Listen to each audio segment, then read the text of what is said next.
Good afternoon.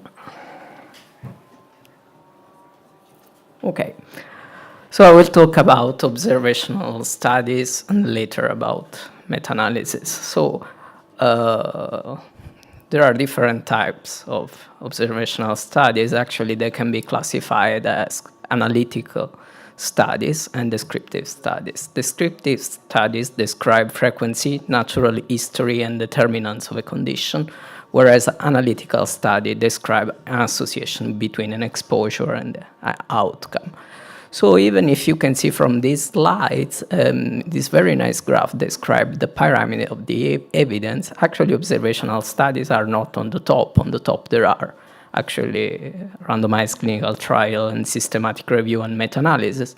But still, observational studies are really, really important because they provide suggestions and they are hypothesis generating for running later and design randomized clinical trials. So even if the level of evidence is not really high, they really support trial design. So these are the keywords for observational studies. They are not interventional, they are not controlled, they can have a prospective or retrospective design. Let's talk about the first aspect. They are non-interventional. What does this mean? This means that the investigational medicine products are used in accordance with the terms of the marketing authorization and the normal clinical practice of the state concerned. Then the assignment of the subject to a particular therapeutic strategy is not decided in advance, as it happens for randomized clinical trials. The decision to prescribe the investigational medicine products is not taken together with decision to include the subject in the clinical study. And there are no additional diagnostic or monitoring procedure as it happens in RRCTs. So let's now try to understand different types of observational studies. Let's talk first about cross-sectional design. What does this mean? In a cross-sectional study, we don't consider a follow-up. The association between exposure and the outcome is considered regardless of follow-up. So this means that the study will exist just in one time point. So I think this slide really shows well the concept. This means that, for example, today we analyze our population, we check how many patients have the disease and how many patients have not the disease, and then we investigate how many had the exposure in each group. But maybe tomorrow this could be different. Maybe tomorrow some more patients could have the disease and some more patients could have the exposure. But in a cross-sectional design, the follow-up is not considered. So this is a major limitation of this type of study.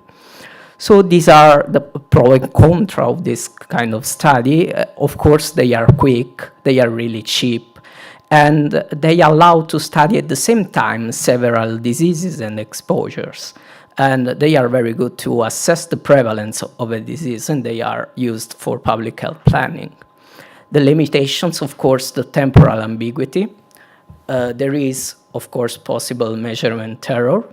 They are not suitable for rare diseases, conditions, and there could be survivor bias, of course, because we don't consider the follow-up. I'm doing something wrong.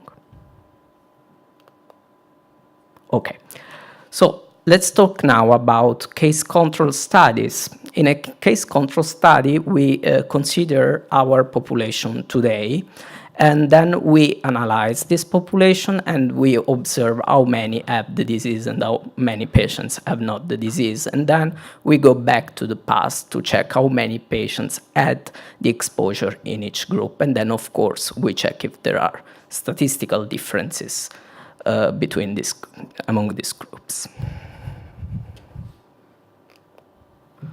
Okay, of course, there is an assumption for this type of study, and the assumption is that the known cases are representative of the source population of cases. So a common source for the population for cases and no cases. The merits are that they are suitable to investigate rare disease and outcomes, and they are not expensive. The limitations are that they are not suitable for calculating frequency measures. They are not appropriate for rare exposure, and there could be selection and recall bias in this kind of studies. Then let's talk about cohort studies that I think they are the observational studies most published. So we can have two kinds of design. We can have prospective cohort studies and we can have retrospective cohort studies. So in a prospective cohort study, we select the population we want to investigate. We assess, let's say today, the baseline characteristics of this population. And today, we assess how many patients have or not have the exposure present. And then we will check in the future if there is occurrence of clinical events. Cohort studies can be also retrospective, and this is really often observed in registry-based studies. In this kind of study, we assess the baseline characteristic of the population in the past. Then we investigate in the past if a factor and exposure was present or was absent. And then we go in the, I will say, less late past to assess if the patients developed or not the disease. These kind of studies are merits and limitation. Here there is a temporal relationship between exposure and outcomes. And they investigate several exposures for each, several outcomes for each exposure. It's possible to perform matching to limit the rule of confounders. We will talk about this tomorrow. They are easier and cheaper than RRCT, and they are really good to measure incidence of an outcome. The limitations are they are of course, more expensive than a case control study, and the outcome could take time to occur. The definition of outcome and exposure can change over the time. There is no randomization. There are issues about blinding and masking. So let's talk about registries. This is a topic that is related with observational studies, of course, but registry studies are registry-based studies, meaning cohort studies using a registry population as population to investigate. So what is the question is, what is a registry? Registries collects uniform data. So all patients are collected, and several clinical lab variables are collected regarding the specific population. They evaluate specified outcomes for a population defined by a particular disease or exposure. Related to this, there are two types of registries. One is the disease registry, meaning a registry that includes all patients with a specific disease. For example, an heart failure registry will include only patients with heart failure, who can have also, of course, other diseases. Then we can have product registries that are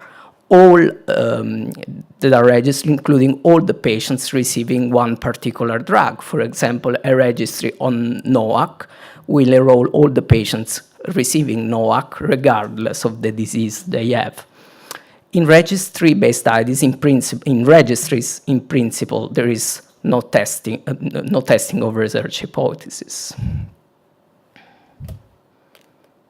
Okay. So the keywords for this kind of studies are the ones we use mainly for the other core studies, meaning they are non-interventional, so treatments are decided by healthcare provider and patients and not by protocol, as it happens for RRCTs. They are cohort study. This means that they enroll subjects with something in common who are followed up over the time. And it's quite often used this word. They are real world. They are real world study. This means that they are representative of real world patients' characteristics, meaning that this kind of studies have really few inclusion and exclusion criteria, and this is a great difference as compared with RRCTs. Registries are used also in post-marketing surveillance, actually to evaluate short and long-term effectiveness driven by day-to-day circumstances, to measure or monitor short and long safety and tolerability, to measure and improve quality of care. So now I will give an example of a registry. This is the Swedish Heart Failure Registry, RRCT. This is a disease registry. It's a national registry, so it's from Sweden, and it includes all, mostly all patients in Sweden with heart failure. So it's a nationwide continuous health quality and research registry. It was founded in 2000, and at the end of 2014, there were around 100,000 registrations from around 60,000 patients. 70 of a total of 80 hospitals in Sweden enroll patients for this registry, and 100 of 1,000 patients, primary care clinics in Sweden. The coverage is around 60%. We were talking about real-world studies, and this is a typical example. As I said, there are not many inclusion criteria, so the only inclusion criteria for the Swedish Heart Failure Registry is, of course, having heart failure. And as only exclusion criteria is to have a pediatric age. Baseline characteristic of the population is collected at the time of the discharge from the hospital or at the time of the outpatient's visit, since this registry enrolls both inpatients and outpatients. Then data are entered on CRF. Outcomes collected in this registry are, of course, mortality, cause of death, hospitalization for any cause, new onset morbidity, and, of course, medication adherence is collected continuously. The Swedish Heart Failure Registry is linked with several other registries in Sweden, and this is a very important aspect because we can get information also from other sources. So, for example, we link the Swedish Heart Failure Registry with the Nation Board of Health and Welfare, and we get information about all the comorbidities of these patients. And this kind of registry has a coverage of 90%, so it means that there will be really few missing values. Then we can have information about socioeconomic data of all heart failure patients in Sweden, linking the registry with the Statistics Sweden. So we will have information about how many children these patients have, I don't know, level of education, and if they are married or single or whatever. And we can also link the Swedish Heart Failure Registry with other registries, for example, with the Stroke Registry or whatever. And we can know about the patients enrolled in the registry, which drugs are receiving, linking the registry with the dispensed drug registry. We can even have matched controls, meaning we can perform studies on the Swedish Heart Failure Registry, compared patients with heart failure versus no heart failure, linking the Swedish heart failure with the source of control population, actually. So the Swedish Heart Failure Registry has been really important for several reasons. For example, it has been important to investigate potential treatment in FPF, to implement heart failure treatment, to characterize heart failure with mid-range ejection fraction, to facilitate trial design, and to perform comparison of heart failure patient characteristics across countries, and actually to design registry-based RCT. This is the registry-based RCT design using data from Swedish Heart Failure Registry. Is the SPIRIT FPEF trial. It's a randomized controlled trial performed using data from Swedish Heart Failure Registry and assessing the efficacy of spironolactone versus control in FPEF patients after the TopCat trial failed. So this is a new trial design. And how does it work? It works like all the patients, the Swedish Heart Failure Registry is screened for patients with FPEF that respond to these inclusion criteria, meaning having FPEF, having an high NT-proBNP level, and having an age more than 50 years. Patients who satisfy this required, and plus patients who are not registered in the registry, but they can satisfy the exclusion criteria and later they can be included in the registry, are randomized to receive spironolactone versus control. And this kind of design is really cheap because, as you know, in RCT there are several control visits for patients enrolled in trials. In this kind of trial, we have just 4 visits, just to ensure that patients have no dyskalemia or problem with renal function. And so your question will be, how can we know if these patients develop clinical events or no? That's really easy because the Swedish Heart Failure Registry is linked with other registry in which we know that gives us information about the outcomes. So for these patients from the registry, we will get information about the outcome. So actually this new type of RCT design include beneficial aspects for RCT, that means the randomization, and several positive aspects from registries, meaning that they are of course cheaper and they describe the real world, and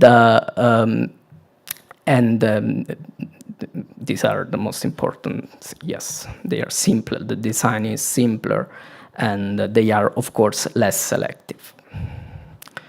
So if you want to have more information about registry, I will suggest you to read this guide.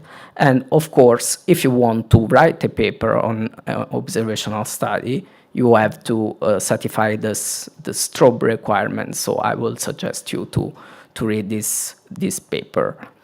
And as Sven has already